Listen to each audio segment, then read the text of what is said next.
कौन आज आम पढ़ा जातीय पताका आर कवि किए पंडित गोदावरीश मिश्र। पंडित गोदावरीश मिश्र जन्मग्रहण करते 1886 मसीह एवं मृत्युवरण कर 1956 मसीह।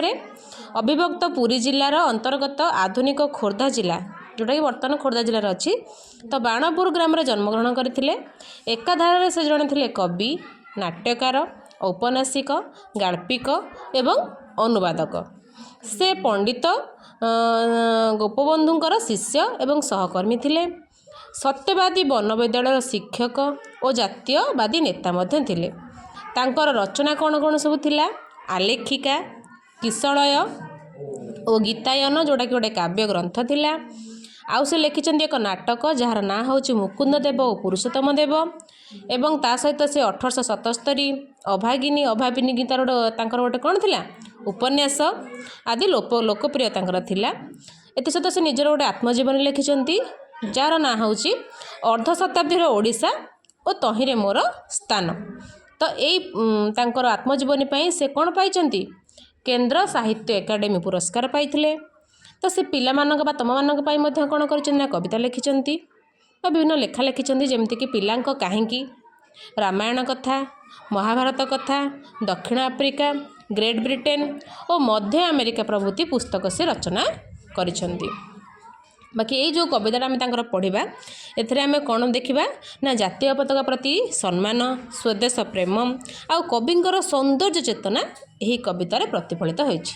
तो चलो आम कौन करवा कविताटी गाइबा। एही जे आमर जातीय पताका उड़े फर फर पवन सुए, जातिर ए अटे अमूल्य संपद कना छेका खंडे केवल नुहे।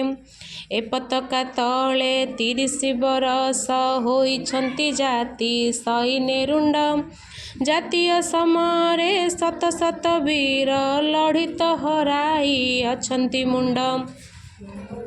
तहु स्वाधीनता आसी छिराई जे जाइछन्ति चाली विदेशी रजा, छारकना खंडे नमन एहाकु एत आम प्रिय जातीय ध्वजा।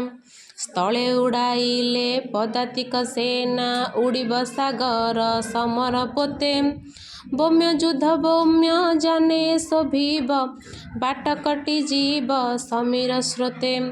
रखिब ए आम मान ए संसारे बढ़ाइब आम जातिर टेक, करिबनि कर देश देश जाहा करिअछि मर्ते जाति बैरख।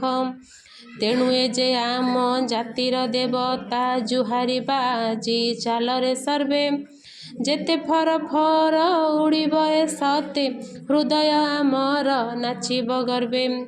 जेते फर फर उड़िब ए सेते हृदय आमर नाचिब गर्वे।